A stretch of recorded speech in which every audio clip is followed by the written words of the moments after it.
Wes from Conroe has a question about cathedral insulation. Holy cow, does he? No, it's not that kind of cathedral. It's for his family room. It has no attic. It's cathedral ceiling. Yes.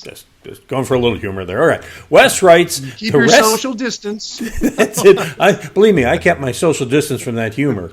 Anyway, so the rest of the house has an attic, but not this room. It's a vaulted ceiling, he says.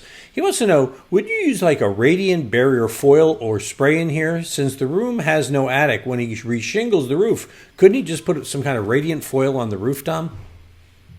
There's a lot of products out there that are being touted as a underlayment that also acts as a radiant barrier. They do not.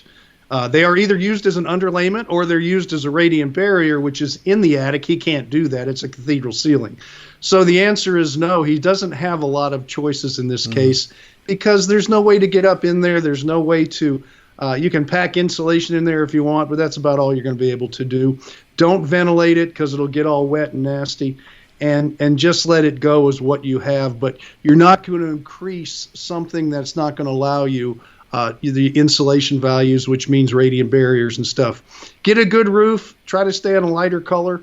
Don't go really dark. That will help a little bit, but that's about all you're going to do. And make sure you have enough air conditioning that's going to cool you comfortably, and also make sure that your air conditioning system is always working top notch. Don't ignore your checkups every spring and fall and everything you need to do to make sure it's not it's running properly and most efficient that it can.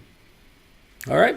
Got a question? We can help you out like that with Tom, because when it comes to radiant barrier and the attic stuff, he's the guy, and he knows what he's talking about, and he'll help you with everything around the house. Just click on that Ask Tom form at HomeShowRadio.com. Send us your question. We'll answer it just like that on our YouTube channel or our Facebook page or at HomeShowRadio.com, where we post a new Ask Tom video every day.